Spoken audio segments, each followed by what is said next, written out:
الحمد لله رب العالمين وبه استعين واشهد ان لا اله الا الله وحده لا شريك له واشهد ان محمدا عبده ورسوله اما بعد. حج کے مسائل کے سلسلے میں یہ درس ہے جس میں آج انشاءاللہ دوسرے کی طرف سے حج اور عمرہ کرنے کے شرعی حکم سے متعلق گفتگو ہوگی، جس کو عام طور پہ حج بدل کہتے ہیں، دوسرے کی طرف سے حج کرنا.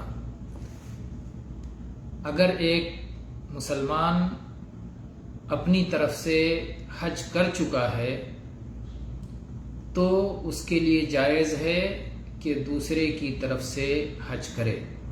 پہلے اپنی طرف سے حج کر لے، اپنی طرف سے حج کرنے کے بعد اس کے لیے یہ چیز جائز ہو جاتی ہے کہ وہ دوسرے کی طرف سے حج کرے. یہی معاملہ عمرہ کا بھی ہے کہ اپنی طرف سے اگر عمرہ کر چکا ہے تو وہ دوسرے کی طرف سے عمرہ کر سکتا ہے، چاہے وہ شخص وفات پا چکا ہو جس کی طرف سے عمرہ کرنا چاہتا ہے، چاہے وہ عاجز ہو، چاہے وہ مرد ہو یا عورت ہو. یعنی عورت مرد کی طرف سے حج یا عمرہ کر سکتی ہے، مرد عورت کی طرف سے حج یا عمرہ کر سکتا ہے. اسی طرح سے ایک شخص جو جسمانی طور پر معذور ہے اور وہ خود حج نہیں کر سکتا، اللہ تعالیٰ نے اسے مال سے نوازا ہے، وہ چاہتا ہے کہ اپنے بدلے کسی اور سے حج کروائے یا عمرہ کروائے، تو ایسا کرنا جائز ہے. چاہے اس کا خرچہ دے کر اس سے حج کروائے، چاہے صرف درخواست کرے بلا خرچے کے کسی سے کہے اور وہ اس کی طرف سے کر دے. تو بلا خرچے کے خرچہ دے کر ہر طرح سے حج کا مطالبہ، عمرے کا مطالبہ دوسرے سے کیا جا سکتا ہے، دوسرے سے نیابت طلب کی جا سکتی ہے.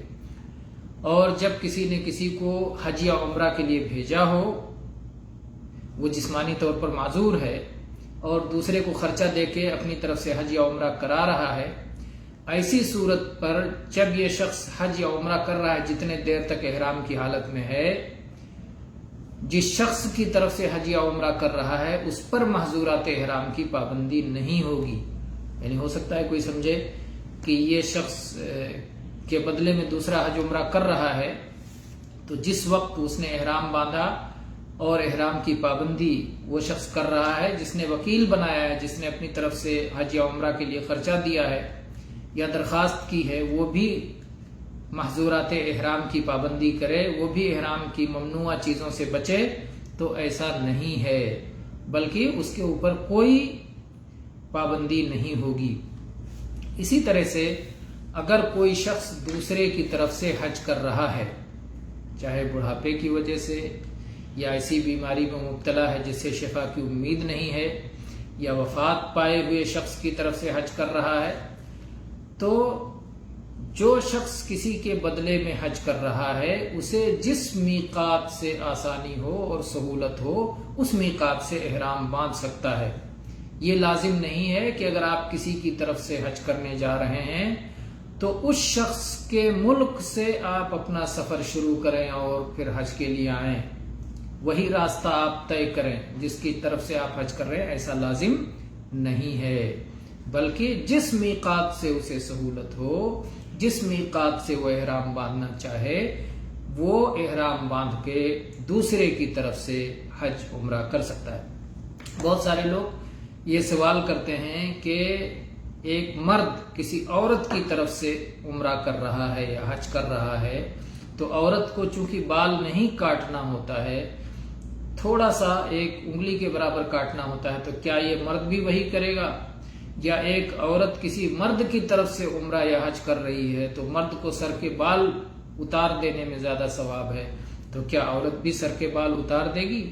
تو صحیح بات یہ ہے کہ جو شخص کسی اور کی طرف سے حج کر رہا ہے، صرف نیت کے وقت میں وہ یہ نیت کرے گا کہ یا اللہ یہ حج یا یہ عمرہ فلاں کی طرف سے ہے، اس کا اجر و ثواب فلاں کو پہنچے.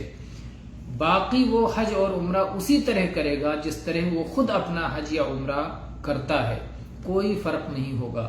عورت ویسے ہی حج اور عمرہ کرے گی اگر کسی اور کی طرف سے کر رہی ہے، چاہے عورت کی طرف سے یا مرد کی طرف سے، اسی طرح حج یا عمرہ کرے گی جیسے اپنا عمرہ حج کرتی ہے. ایسے ہی مرد اگر کسی اور کی طرف سے حج یا عمرہ کر رہا ہے تو ویسے ہی حج یا عمرہ کرے گا جیسے وہ خود اپنی طرف سے کرتا ہے. اس سلسلے میں بریدہ رضی اللہ عنہ کی حدیث ہے، صحیح مسلم میں 1149 نمبر پر کہتے ہیں کہ میں رسول اکرم صلی اللہ علیہ وآلہ وسلم کے پاس بیٹھا ہوا تھا کہ ایک خاتون آئی، ایک عورت آئی اور اس نے کہا کہ اے اللہ کے نبی صلی اللہ علیہ وسلم، میں نے ایک لونڈی صدقے کے طور پر اپنی ماں کو دیا تھا. اپنی ماں کو میں نے ایک لونڈی دے دی تھی اور اب میری ماں کی وفات ہو چکی ہے. تو اللہ کے نبی صلی اللہ علیہ وسلم نے فرمایا کہ تمہارا اجر و ثواب تمہیں یقینی طور پر مل گیا اور میراث کی وجہ سے وہ لونڈی تمہیں واپس مل جائے گی. پھر اس عورت نے سوال کیا کہ اے اللہ کے رسول صلی اللہ علیہ وآلہ وسلم، میری ماں پر 1 مہینہ صوم رکھنا لازم تھا، کیا میں اس کی طرف سے صوم رکھ لوں؟ تو اللہ کے نبی صلی اللہ علیہ وسلم فرمایا ہاں، اس کی طرف سے صوم رکھو. پھر اس نے کہا کہ اے اللہ کے نبی صلی اللہ علیہ وسلم، میری ماں نے کبھی حج نہیں کیا تھا، کیا میں اس کی طرف سے حج کر لوں؟ تو اللہ کے نبی صلی اللہ علیہ وسلم فرمایا کہ ہاں، اپنی ماں کی طرف سے حج کرو.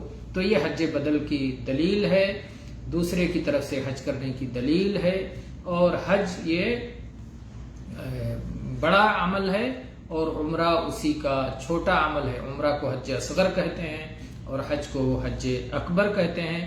تو اگر حج اکبر کا ثبوت مل گیا تو حج اصغر کا ثبوت اس میں داخل ہو گیا. اس کے اور بھی دلائل ہیں لیکن آج اسی پر اکتفا کرتے ہیں. وآخر دعوانا ان الحمد للہ رب العالمین وصلی اللہ علی نبینا وسلم.